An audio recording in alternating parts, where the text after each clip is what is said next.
provável placar. Então, 2-0 Mengão. Acredito que o Flamengo abra uma boa vantagem aí já no primeiro jogo. Lembrando que não tem vantagem do empate. Tem a vantagem de você mandar o segundo jogo. O Flamengo manda o segundo jogo contra o Nova Iguaçu. Mando do Flamengo. E o Flamengo que vai estar comercializando também os ingressos como comercializou no primeiro jogo.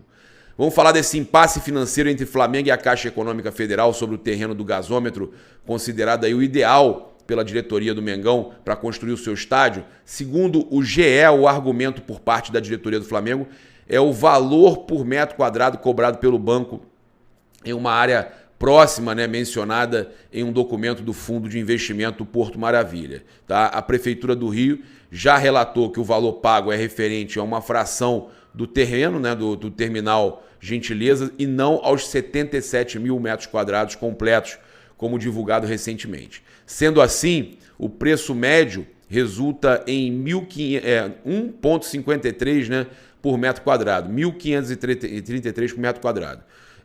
O Flamengo, então, concordou em desembolsar 250 milhões por cerca de 87 mil metros quadrados restantes, levando, então, o valor por metro quadrado para 2.873, superior, tá, à quantia embolsada pela Caixa. Entretanto, o valor também é maior que a avaliação da FIP em 2022, que fica abaixo de 250 milhões. Além disso, o Flamengo revelou que possui em caixa um valor próximo ao pretendido para comprar o terreno, tá? Mas também acabou investindo consideravelmente em reforços no primeiro trimestre deste ano, mas tem lá o dinheiro provisionado para comprar o terreno. O entendimento da Caixa é de que o terreno do gasômetro valorizou nesses últimos anos, estimando que os 87 mil metros quadrados restantes possam valer por volta de 400 milhões. As conversas seguem paralisadas. O Flamengo, no entanto, possui outros lugares como alternativa para a construção do estádio. Nessas horas me dá vontade, de deixar o negócio... Deixar o negócio ir para as picas, cara. Deixa... Não quer? Fica com esse elefante branco, cara. Pô, eu vou falar para vocês, cara. Os caras são... Os caras sempre que envolvem... Para a prefeitura, eles vendem pela metade. Para o Flamengo, eles querem botar 4 vezes o valor que vendeu para a prefeitura. O dobro do que o Flamengo está querendo pagar. Quase o dobro do que o Flamengo quer pagar. Cara, é vergonhoso. Os caras querem sempre, em tudo, negociação de jogador. Porque sabem que o Flamengo tem uma condição boa. O Flamengo ainda tem dívida, gente. O Flamengo ainda está endividado. O Flamengo está pagando... O Flamengo está pagando a sua dívida para poder se tornar um clube que não tem mais problema nenhum e que possa crescer agora todo ano. Tá ainda com... Não tem endividamento, vai estar todo ano com um elenco ainda mais forte, com mais patrimônio. Só que os caras querem... forçar o Flamengo a pagar sempre mais do que tem que pagar. Cara, isso é inadmissível. O Flamengo tem que pagar o valor justo. Não é porque o cara é milionário, o cara tem muito dinheiro, que ele vai pagar o dobro num apartamento, um dobro num sítio, numa fazenda. Não. O cara, quanto mais dinheiro ele tem, mais ele ganha com as aplicações, porque quanto mais ele tem, mais ele pega fundos melhores. E para ele... vale menos a pena ainda comprar um terreno, comprar uma fazenda. Ele prefere ficar com o dinheiro aplicado. Então é o contrário. Quando o cara tem muito dinheiro, o cara vira para ele e fala assim, tu vai pagar à vista, tu tem o dinheiro todo aí, vou te fazer um desconto. É um desconto. Mas tudo que envolve o Flamengo, os caras querem dar essa facada. Tudo que envolve o Flamengo, os caras querem dar a facada. Aí, cara, isso vai irritando, cara, a gente, cara? Eu sinceramente vou falar para vocês... O torcedor do Flamengo, se a Caixa não vender o terreno, aquele torcedor do Flamengo que tem o financiamento, deixa lá o financiamento, não vai tirar o financiamento, dá uma atrasadinha na Caixa, não o suficiente para você perder o teu imóvel, mas dá uma atrasadinha na Caixa. Aí quando você sentar lá com o seu gerente, falar, é por causa do Flamengo. Eu estou pensando aqui também nas minhas prioridades. Começa a dar uma atrasadinha na Caixa. que não seja o suficiente para você pagar um juros muito alto, mas dá uma atrasadinha só e avisa, ó, por causa do Flamengo.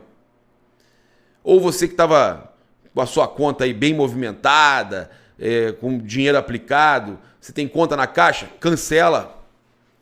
Cancela! Simples assim, cara. Começa e fala pros caras o porquê que você tá cancelando. É simples assim. Porque os caras estão de sacanagem com o Flamengo. Tá? A gente sabe que a Caixa é do povo. Agora, para eles negociarem com a prefeitura, eles vendem por 1.500 e pouco o metro quadrado. Para o Flamengo, eles querem 3.000 e lá vai fumaça. Vocês estão de brincadeira, né? Vocês estão de brincadeira. Tem que ir para dentro dela mesmo. Tem que ir para dentro da Caixa Econômica. Não pode dar mole. É vergonhoso isso, gente. Olha, eu falo porque eu fico muito chateado, cara.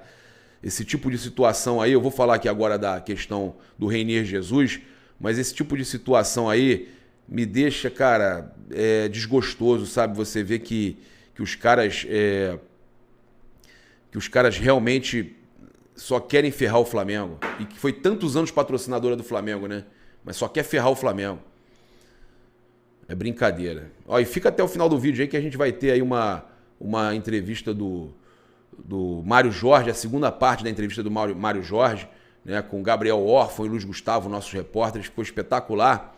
Mas vamos falar aqui agora do Reinier Jesus, que está voltando ao Flamengo no meio do ano, segundo aí o jornalista o Gustavo Henrique dando choque. Sim, agora seria uma realidade. O meio atacante de 22 anos emprestado pelo Real Madrid ao Frosinone até 30/6/2024 deve ser emprestado pelo Real Madrid e outro time vai estar com ele por um ano, mais ou menos, uma temporada. E se antes sair da Europa era visto como uma péssima ideia aí para o Reinier, hoje o pai do atleta e o próprio, né, o Mauro Brasília, e o próprio jogador já entendem que uma temporada nova no Flamengo seria interessante. O jogador poderia retornar valorizado ao futebol europeu. O Reinier deve ser emprestado por um ano, com uma opção de compra, né, com o detalhe que seu contrato vai até 2026 com o Real Madrid. Tá? Então eles têm essa condição de emprestar esse ano ainda. Falar também aqui da questão da mudança de empresa de material esportivo no Flamengo, né? A Adidas está visando solucionar algumas pendências aí em relação à renovação de contrato com o Flamengo, com quem ela tem a parceria desde 2013.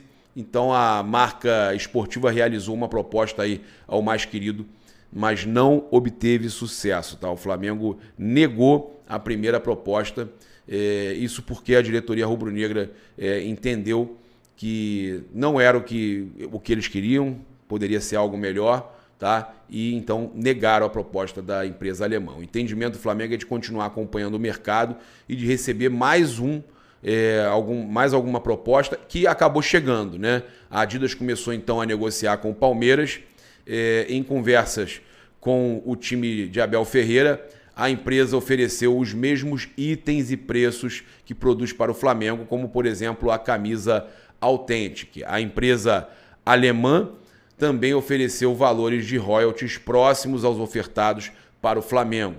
Enquanto o Flamengo ganha por volta de 35%, a oferta para a equipe paulista é de apenas 30%. Apenas não, né? Porque a gente tem aí essa questão de que o Flamengo tem muito mais torcida. Chega a ser um escárnio ser 30% e o Flamengo 35%. Com esse entrave, a Adidas continua tentando negociar com as equipes, visando facilitar seu caminho para uma renovação com o Flamengo. Outro clube que a marca alemã está de olho é o Corinthians, que pode sair da Nike. Rapaz, Corinthians saindo da Nike, que loucura. A questão é que sempre agora que tem qualquer negociação rolando com o Flamengo, o Palmeiras é envolvido. Seja jogador, seja patrocinador, né? E isso é inadmissível. Situação chata, mas vale para os dois lados, porque um patrocinador europeu de material esportivo, a marca italiana Legea, né, que tem alguns clubes italianos de menor expressão, quer fazer um negócio aí para mudar de patamar, tá? Então a empresa aí em questão procurou inicialmente o Palmeiras, oferecendo uma boa quantia para assumir a camisa alviverde, na verdade o uniforme, né, alviverde, e está na concorrência com a Puma e a Adidas por lá. Em meio a isso, eles chegaram com 100 milhões de reais por ano de oferta ao Flamengo.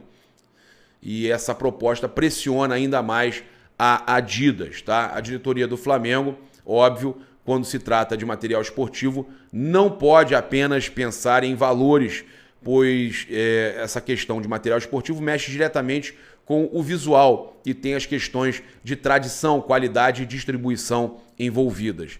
Acontece que esses dois últimos pontos, distribuição e qualidade, não estão agradando o clube. Haja visto que recentemente a qualidade das camisas da Adidas diminuiu bastante, com muitos pedidos de troca nas lojas e a distribuição e produção não atendendo aí como deveria atender a torcida rubro-negra. E aí, concorda ou não concorda, torcedor do Mengão? Apesar da preferência continuar ser com a empresa conhecida na camisa, né, uma empresa conhecida na camisa que eles querem, o peso da oferta anual de 100 milhões mais comissão pode pesar. Tá? Lembrando que tudo precisa passar sempre por aprovação do Conselho Deliberativo do Flamengo. Eu acho que o Flamengo tem que avaliar tudo, né? A questão da empresa ser conhecida, ter condição de distribuir tudo, de produzir em larga escala, né? A gente está falando de muitos milhões de torcedores. Então, tudo isso tem que ser avaliado aí pelo Conselho, pelo clube e depois pelo Conselho. Vamos acompanhar aqui agora a entrevista, né, a segunda parte da entrevista do Mário Jorge, exclusiva aqui para os canais Paparazzo Rubro Negro, com o Gabriel Orfão e com o Luiz Gustavo. Vamos lá, valeu! Então, cara, a gente não conversou sobre, eu não tenho profundidade no assunto, não é uma situação que o treinador é determinante para isso, não é? A gente tem uma diretoria robusta para isso, a gente tem futebol profissional e futebol de base trabalhando junto nessa questão, e assim, eu acredito que eles devam estar se reunindo nos próximos dias, que deve ter tem uma semana que a gente voltou, né? Nos próximos dias, para que seja tomada a melhor decisão, que seja bom para o Flamengo, bom para o Chola e para a gente ter a sequência. Então, cara, o Davi tem um contato de proximidade muito grande com os atletas mais jovens, né? O Vitor Hugo, Cleiton, Igor Jesus, esses caras ficavam muito mais próximos dele. É um líder nato, né? Eu acho que é um cara que já exerce isso em todos os clubes onde ele...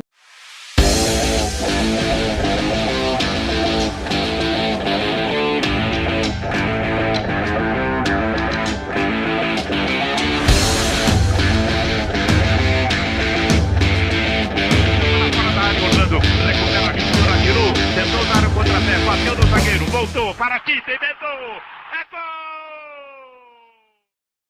Salve, salve, meus amigos, uma bomba, deixe seu like neste vídeo, inscreva-se aqui no canal, caso você não seja inscrito. O Flamengo acaba de contratar, este vídeo está sendo gravado no início da madrugada desta sexta-feira para sábado, né? O Flamengo acaba de contratar Carlinhos, centroavante de 1,95 m, do Nova Iguaçu. É isso mesmo, Carlinhos vai jogar no Flamengo. Resta saber, ainda não consegui apurar essa informação, a informação foi trazida em primeira mão pelo companheiro Eric Faria, do comentarista da Globo, excepcional repórter, né? Além de ser um baita de um gente boa, Carlinhos está contratado para ser o centroavante do Flamengo. E aí é importante a gente falar, primeiro, por que dessa contratação. Segundo, porque como joga o Carlinhos, né? São duas condições, duas apurações diferentes aqui. E a gente vai falar, em primeiro lugar, por que o Carlinhos foi contratado? É óbvio que é por causa da suspensão do Gabigol. O Flamengo precisa de um centroavante. Carlinhos é esse centroavante. O Flamengo está confiante que o Flamengo que vai obter um efeito suspensivo, um liminar, para que o Gabigol esteja à disposição já nos jogos da Libertadores da América. Documentação será entregue ao Tribunal Arbitral do Esporte, ou Corte Arbitral do Esporte, como queiram, na Suíça, até a próxima terça-feira. tá? E aí haverá, de repente, o Flamengo pode receber uma liminar que autoriza o clube a escalar o Gabigol antes do julgamento dele no Tribunal Arbitral do Esporte. A gente vai falar sobre todo esse trâmite aqui e sobre como joga o Carlinhos também, que é muito importante você saber. Agora, meu amigo, futebol é um negócio do caramba, né? E você já pensou, além do futebol em ter outro hobby? Pois esse canal lhe dá uma mega oportunidade. Entre agora no site do professor de guitarra e violão Átila Reis, que é um músico profissional, formado em música, ou seja, a pessoa mais gabaritada para lhe dar uma aula de guitarra, e você pode aprender de qualquer lugar do mundo. Para isso, basta ter um notebook ou PC, um tablet ou um aparelho celular, porque ele vai te dar uma aula experimental gratuita de qualquer lugar do mundo na tela do seu celular, do seu tablet, do seu computador, como queira, tá? Entre no site dele que está aqui embaixo e marque uma aula experimental gratuita. E aí você vai depois combinar valores do aprendizado e também a periodicidade com o professor de guitarra e violão Átila Reis, que é rubro-negro, beleza? Voltando aqui, como é que joga o Carlinhos? Carlinhos é um típico centroavante, tá? Eu faria essa contratação, tenho dúvidas. É um jogador de 27 anos já, que se destacou no Campeonato Carioca, inclusive marcou um belo gol. O único gol sofrido pelo Flamengo no Campeonato Carioca foi marcado pelo Carlinhos, tá? Então, assim, uma cavada ali na saída do Matheus Cunha e tal. É um goleador. Agora, não espere do Carlinhos jogadas assim de um virtuose que ele não é. Tá? Inclusive, é um jogador que perde bastante gol. A gente viu isso, por exemplo, na partida entre Nova Iguaçu e Vasco, no primeiro jogo da semifinal do Campeonato Carioca, em que ele perdeu uma série de gols. Ele tem uma capacidade semelhante à do Pedro no que diz respeito ao pivô. Eu já gravei um vídeo aqui no canal falando sobre os perigos do Nova Iguaçu nessa partida contra o Flamengo, na final do Campeonato Carioca, em que ele pode ser um cara que sai da área para fazer jogada de pivô para o Bill, que entra pelo lado esquerdo, e para o Xandinho, que entra pelo lado direito, se juntando ao Iago, ao meio. Então, no Flamengo, por exemplo, hipoteticamente falando, ele jogando com Arrascaeta centralizado atrás dele, Luiz Araújo e Cebolinha, um cara que pode sair da área para abrir espaço para a ultrapassagem desses dois jogadores. Ele é destro, ele é formado pelo Corinthians, aliás, ele faz o gol do título do Corinthians na Copa São Paulo de Futebol Júnior em 2017, tá? É um jogador que tem sua qualidade, mas assim, eu acho que está abaixo do que o Flamengo necessita nesse momento, não vou mentir para você. Ele é o cara do Flamengo, está contratado, não sei mesmo se vai ser relacionado pelo técnico Carlos Vitor, o Cal, para enfrentar o Flamengo neste sábado, mas é a mais nova contratação do Flamengo. É óbvio que essa contratação só é feita porque o Flamengo não sabe o que vai acontecer com o Gabigol, né? Já disse aqui, são duas tramitações diferentes. Aquela que pode conceder um efeito suspensivo, ou seja, eliminar ao Flamengo para que o Gabigol possa ser escalado, até o julgamento dele, e isso vai correr paralelamente na Corte Arbitral do Esporte, né?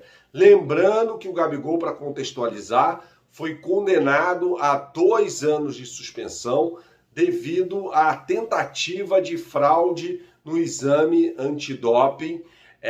Não existe recurso na Justiça Desportiva Antidopagem brasileira, tá? Ele foi condenado pelo Tribunal Antidopagem Brasileiro Desportivo, tá? Não existe, não tem como chegar na CBF, no STJD, sei lá onde, no raio que eu parta, e falar assim, Gabigol, você está liberado para jogar. Ou seja, uma liminar concedida por um órgão de justiça no Brasil. Não dá. A Corte Arbitral do Esporte, como o próprio nome diz, é uma instância esportiva.